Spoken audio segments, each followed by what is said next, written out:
মা, তুমি সুস্থ হয়ে গেছো? তুমি এইসব কাজ করছো? কি করবো, মেয়ের জন্মদিন আমাকে তো করতেই হবে। হুম। কি করছো? এই যে তন্দুরি বানাবো। তন্দুরি বানাবে? হুম। এত বড় বড় লেগ পিস দিয়ে? হুম। আমি তো খেতে পারবো না একা একটা।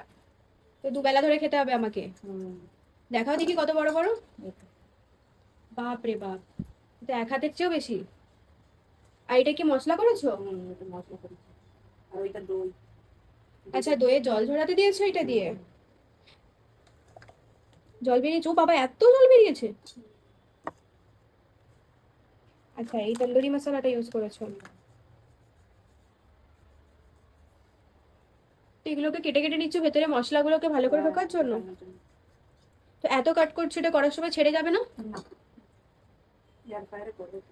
এয়ার ফ্রায়ারে করবে? হুম। মানে এদিকে বলছো জন্মদিনের জন্য করছো, আর এদিকেও ওই সময়তেও ডায়েট? ডায়েট না, এয়ার ফ্রায়ারে ভালো হয় সেই জন্য। ভালো হবে, জুসি হবে? হেভি জুসি হয়। আচ্ছা ঠিক আছে, আমি শেয়ার করবো সবার সাথে কিন্তু। হুম। আচ্ছা, কবে করবে? কালকে? হ্যাঁ, কালকে বার্থডে, কালকে করবো না? আচ্ছা, আজকে থেকে ম্যারিনেট করে রাখছো? হ্যাঁ। ঠিক আছে, কালকে তাহলে আবার তৈরি করার সময় দেখাবো, হ্যাঁ? হ্যাঁ। এই দেখো, এই যে হাঙ্কারটা মা বানিয়েছে, হাঙ্কার মানে ওই যে জল ঝরিয়ে যে টক দইটাকে রেখেছে, এটা কিন্তু একদম শুকনো শুকনো হয়ে গেছে। দেখুন অনেকটা ওই ছানার মতো লাগছে। তো এই শুকনোটা দিল তার কারণ বেশি জল দিলে কিন্তু একটু গ্রেভি গ্রেভি হয়ে যাবে আর গায়ের মধ্যে ভালো করে লেগে থাকবে না মশলাটা। তো এই মশলাটা তো খুব সুন্দর করে দইয়ের সাথে মা মিক্স করে নিয়েছে। এবার একে একে এই লেগ পিসগুলোর মধ্যে ভালো করে মা এখানে মাখিয়ে নেবে। আর এই মশলা আর নুনগুলো যাতে খুব ভালোভাবে ঢোকে, দেখলেনি তো মা কীভাবে মাংসগুলোর গায়ে সব চারিদিকে একদম চিড়ে চিড়ে দিয়েছে। তো ভালোভাবে তো এখানে চামচ দিয়ে মাখানো যাচ্ছিল না, আর এটা হাতে জ্বালাও করবে বলে মা একদম গ্লাভস পরে কবজি ডুবিয়ে নেমে পড়েছে। এইটার গায়ে ভালো করে করে মাখিয়ে না দিলে না স্বাদগুলো একদমই ঢুকবে না। বাহ, এই যে কে দেখতে এসছে! বাহ, কি দারুণ লাগছে, কি সুন্দর গন্ধ বেরিয়েছে মা। মা, এত সেন্টে খিদে পেয়ে গেল, তাড়াতাড়ি করো, কিরম করে দেখছে! চুচু চুচু, ও চুচু চুচু চু, তুমি খাও খাও করবে? তুমি তো খাও না, তুমি খাও খাও করবে? আরে বাপরে, দারুণ লাগছে, তাড়াতাড়ি করো। কিরকম দেখছে দেখো। আচ্ছা, ডান। বাটার ব্রাশ করছো? হ্যাঁ। ছিটকে যাবে না এতে? না না, এটার জন্যই তো এটা ব্রাশ করছি। মা, ব্রেকফাস্টে কি বানিয়েছো? ব্রেকফাস্টে পোয়া। ও সে পোয়া ভালো লাগে না কিন্তু। এত বড়টা আসবে এর মধ্যে? হ্যাঁ, এটাই। এই তন্দুরি বানানোর জন্য মা আর কি কি মশলা ইউজ করেছে তোমরা যদি জানতে চাও কমেন্ট করো, মাকে তাহলে বলবো একটা রেসিপির ভিডিও তোমাদের সাথে শেয়ার করতে। যা ইয়াব বড় লেগ পিস, আমি তো ভাবলাম পুরো একটা হয়তো এর মধ্যে ধরবেই না। আর এয়ার ফ্রায়ারের নিচে এই যে এই ফয়েলটা কেন দিল সেটা কিছুক্ষণ পরেই দেখতে পারবেন। এমনিতে তো তন্দুরি কোনো প্যান বা কড়ার মধ্যেও হয়ে যায়, কিন্তু এই এয়ার ফ্রায়ারে করলে বেশি টেস্টি হয়।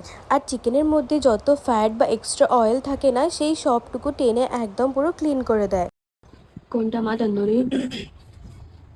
তন্দুরি এইটা এইটা এইটা, এটা হ্যাঁ, থার্ড। সেকেন্ড আর একটা থার্ড, ওকে। 180তেই থাকবে। হ্যাঁ। A minute. Minute 10 minute. Okay, press it, it will move fast. ফার্স্টে এটা 12 মিনিট দেবে, আবার পরে দেবে? আবার উল্টে আবার কত? 10 মিনিট। এবারে বের করে দেখে নেবো যে কতটা হয়েছে। মাই গড, এই দেখো কত সুন্দর দেখতে হয়েছে, দেখেই মনে হচ্ছে কতটা জুসি হয়েছে। আর ওপর থেকে আরও একটু সফট রাখার জন্য বাটার ব্রাশ করে দিচ্ছে। বেসিক্যালি কিন্তু এটা একদমই অয়েল ফ্রি হচ্ছে, কারণ এর মধ্যে যত অয়েল থাকে না সব নিচে ঝরে যায়। আর বাটারটা আমরা দিচ্ছি সফটনেসের জন্য, যেহেতু এখন কোনো ডায়েট চলছে না। না হলে কারো যদি ডায়েট চলে তো সেই সময় জাস্ট মশলা মাখিয়েও ঢুকিয়ে দিতে পারো, এইসব বাটারের কোনো দরকারই পড়বে না। তো সবকটাই কমপ্লিট হয়ে গেছে। আর এই যে ফোকটা দেখুন কি ইজিলি ভেতরে ঢুকে গেল, মানে বুঝতে পারছেন যে কতটা সফট হয়েছে। আমি তো আগেই একটা ছিঁড়ে একটুখানি খেয়ে দেখলাম, দারুণ হয়েছে। এই দেখো নিচে এই ফয়েলটার মধ্যে কত তেল পড়েছে, মানে এই সব তেলগুলোকে এর মধ্যে টেনে নিয়েছে। আমি তো একটুখানি খেয়ে দেখলাম, আর যেটা বুঝলাম যে কোনো বড় রেস্টুরেন্টকেও হার মানিয়ে দেবে। আপনারা একবার হলেও বাড়িতে এইভাবে এয়ার ফ্রায়ারে ট্রাই করে দেখুন, দারুণ খেতে হয় কিন্তু।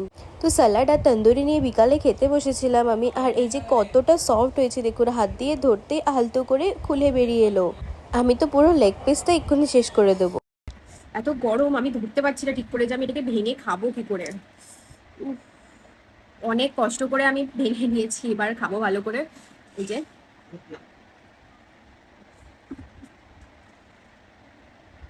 ভীষণ সফট হয়েছে। এত সুন্দর এত দারুণ এয়ার ফ্রায়ারে হয়ে যাবে। মা খালি বলতো যে এয়ার ফ্রায়ারে খুব ভালো হয়। আমি এই প্রথম টেস্ট করলাম, মায়েরা আগে বানিয়ে খেয়েছে, আমি তখন ছিলাম না, আমি তখন কলকাতায় গিয়েছিলাম। তো এই যে কত সফট। তবে আমরা কিন্তু কোনো রকম কালার ইউজ করিনি, ওটা যে আমরা যে মশলাটা দিয়েছি আই থিঙ্ক ওর মধ্যেই কিছু একটা কালার দেওয়া আছে, তো সেই জন্য এতটা রেড রেড হয়ে গেছে। বাকি দারুণ সব কিছু মুখে দিলে মেল্ট হয়ে যাচ্ছে। কিন্তু শক্ত চিবে যে ব্যাপারটা থাকে না, এই ব্যাপারটা একদমই নেই, খুব নরম হয়ে গেছে। এই যে আর একটু করে চাপ দিলেই হয়ে যাচ্ছে। থ্যাংক ইউ মাম্মা, এরকম শরীর নিয়েও তুমি আমার জন্য আমার বার্থডেতে যে আমার পছন্দের একটা জিনিস বানিয়ে দিয়েছো, আমার খুব ভালো লাগবে। Thank you so much.